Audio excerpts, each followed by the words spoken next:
फक्त तब्येतीची विचारपूस करायला गेलो तर त्याच्यात गजब करण्यासारखं काय आहे? 4.5 तास भेट झाली. बावनकुळे आणि तुमची पण भेट झाली. माझ्या आणि बावनकुळे साहेबांची आता भेट होईल. नाही, तुम्ही बावनकुळे आणि बावनकुळे साहेब आणि माझी आता भेट होईल. बावनकुळे साहेब असं म्हणाले, चुकीचं बावनकुळे आहे. साहेब असं म्हणाले की माझी धनंजय मुंडे आणि धस यांची 4.5 तास चर्चा झाली. त्यांनाच बोला, मला विचारू नका. अत्यंत खेदाने म्हणावं लागते की गंगाधर ही शक्तिमान आहे. ज्या धनंजय मुंडेंवर आकाचे आका म्हणत आरोप केले, घोटाळे काढले, संतोष देशमुख हत्या प्रकरणात निशाणा साधला, त्यास धनंजय मुंडेंना भेटण्यासाठी सुरेश धस गेले. ते त्यांनी मान्यही केलं. पण तिथे चंद्रशेखर बावनकुळे होते का, यावर सुरेश धसांनी नाही म्हटलं. दुसरीकडे पत्रकारांशी बोलताना चंद्रशेखर बावनकुळेंनी सांगितलं की ते स्वतः सुरेश धस आणि धनंजय मुंडेंमध्ये 4-4.5 तास बैठक झाली. धस आणि मुंडेंमध्ये मतभेद आहेत पण मनभेद नाहीत, असंही बावनकुळे म्हणाले. तेव्हा 4 तास एकत्र होतो असं चंद्रशेखर बावनकुळेंनी स्पष्टपणे सांगितलं. त्यामुळे एकीकडे बावनकुळेंनी भेटीची कबुली दिली असताना धसांनी मात्र बावनकुळे तिथे नव्हते असं म्हणत नकार दिल्याने नेमकं कोण खरं बोलतंय आणि कोण खोटं बोलतंय याची चर्चा रंगली आहे.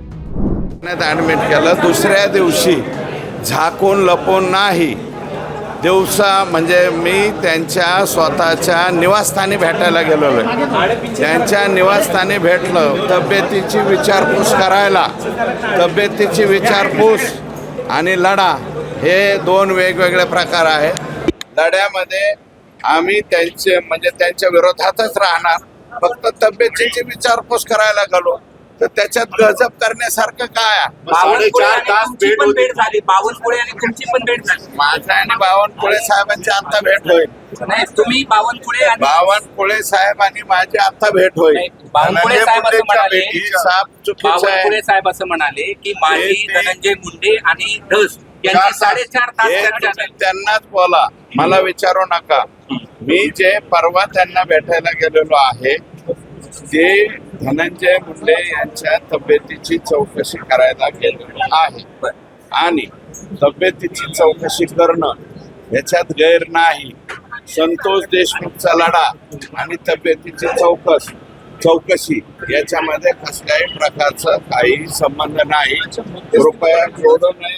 कोणाची मध्यस्थी नाही, काय नाही. रात्रीच्याला दवाखान्यात नेलं होतं. का दवाखान्यात नेलं? भरणे मामांनी यांनी दवाखान्यात नेलं होतं अशा प्रकारची मला माहिती मिळाली. म्हणून मी त्यांच्या निवासस्थानी जाऊन त्यांना भेटून आलो. या सगळ्या भेटीनंतर पुढे काय चर्चा झाली? काहीही चर्चा झाली नाही. फक्त तब्येतीची विचारपूस केली. माझा मी निघून आलो. पण अण्णा 4.5 तास फक्त तब्येती 4.5 तास कोण म्हणलं? बावनकुळे साहेब म्हणले तर यावरच बोलताना मनोज जरांगे, अंजली दमनिया आणि सुषमा अंधारे तिघांनीही सुरेश धस यांच्यावर आगपाकड केली. थेट सुरेश धस यांच्यावर निशाणा साधलाय. त्यामुळे सुरेश धस आणि धनंजय मुंडेंच्या या भेटीची, गुप्त भेटीची चांगली चर्चा रंगली आहे. यात बावनकुळेंचा देखील समावेश होता. त्यामुळे या तिघांमध्ये काय चर्चा झाली, काय बोललं गेलं, एकूणच धनंजय मुंडेंच्या आजारपणावरच ही चर्चा झाली की नाही, चंद्रशेखर बावनकुळे यांनी दोघांमधील वाद मिटवण्याचा प्रयत्न या बैठकीत केला, ते समोर येणं आवश्यक आहे. एकूणच या भेटीविषयी तुमचं मत कमेंट बॉक्समध्ये सांगा. लोकमतचं यूट्यूब चॅनल सबस्क्राईब केलं नसेल तर आठवणीने सबस्क्राईब करा.